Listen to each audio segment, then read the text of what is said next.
Labas, gerai, kad užlėkė Moto. Na ir pažiūrim, ką mes šiandien turim. Važiuojam. Galingiausias pasaulyje serijinės klasės motociklas Kawasaki H2R, Suzuki GSX-R 1000 ir jo ateitis Europoje, pasaulyje, MotoGP pakeitimai 27 metams ir kiek naujų motociklų lietuviai nupirko 24 metais. 10 metų jau kaip yra gaminamas legendinis Kawasaki H2R, kitaip dar vadinamas našlių gamintoju. Jo variklis yra 998 kubinių centimetrų, 310 arklių, sukimo momentas yra 165. Aukščiausiai sūkis turbo kompresorius sukasi net 130 000 apsisukimų per minutę. Greičio rekordas priklauso Kenanui Sofoglu, jis tai padarė ant Osman Gazi tilto Turkijoje ir per 26 sekundės įsibėgėjo iki 400 km/h. Kosminis blemba greitis. Jį galima įsigyti, aišku, bet tik tais galės naudoti tik tais trasoje, jisai neturi lempų, posūkių, tai tiesiog su juo nebus įmanoma važinėti gatvėmis ir jisai yra parduodamas tik trasos naudojimui.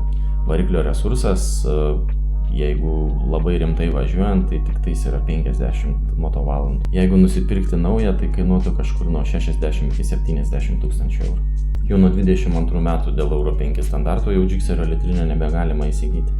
Suzuki Motors Corporation prezidentas Toshihiro Suzuki paklaustas, ar bus gaminamas Suzuki GSX-R 1000, kad atitiktų Euro 5 plus standartus, tai jisai pasakė, kad yra gerų žinių, bet rudenį 25 Milane EICMA parodoje žadėjo nustebinti visus Suzuki gerbėjus. Tai kol kas nieko neaišku, bet visai būtų neblogai, jeigu ten pagamintų kokį nors konkurencingą ten V4 variklį ar dar kažkokių inovacijų. Tai lauksim rudens ir žiūrėsim, kas bus.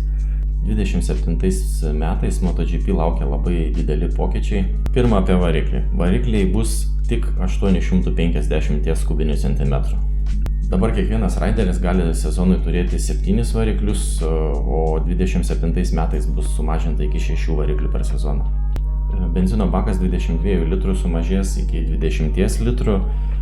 Čia pagrindiniam varžybom, o sprinto varžybom nuo 12 litrų iki 11 litrų bus tik leidžiama.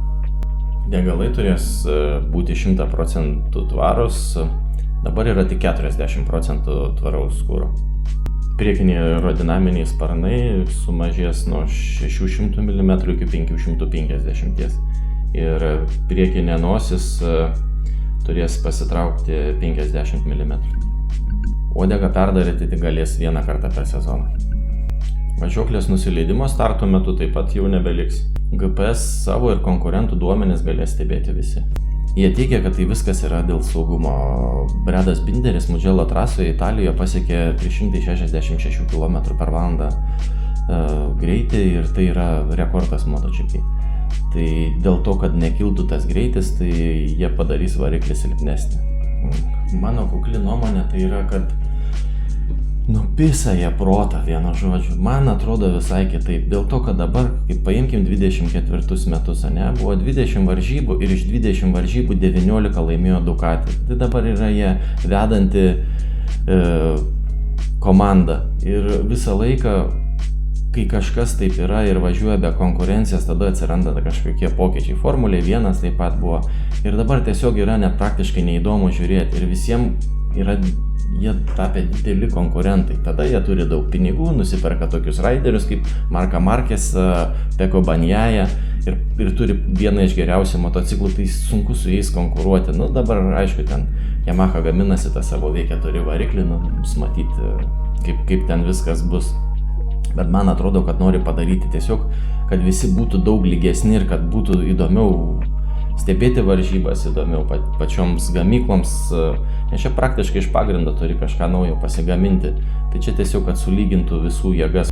2024 metais iš viso buvo užregistruota 1715 naujų motociklų. Daugiausia buvo užregistruota Honda, tai 262, Yamaha 231, BMW 213, CF Moto 159, KTM 129, Piaggio 69, Husqvarna 57, Triumfas 45, Ducati 41, Kawasaki 27. Kiekvienais metais vis parduodama daugiau motociklų, tai jeigu paimsim 2017 metus, tai buvo užregistruota tik 355 motociklų. O dabar 1700, nemažas skaičius, tai reiškia, kad motociklizmas auga arba mes čia labai stipriai turtingėjom. Na va, tai tiek, jeigu tau patiko, paspausk laiką, užprenumeruok ir susitiksim po savaitės. Iki.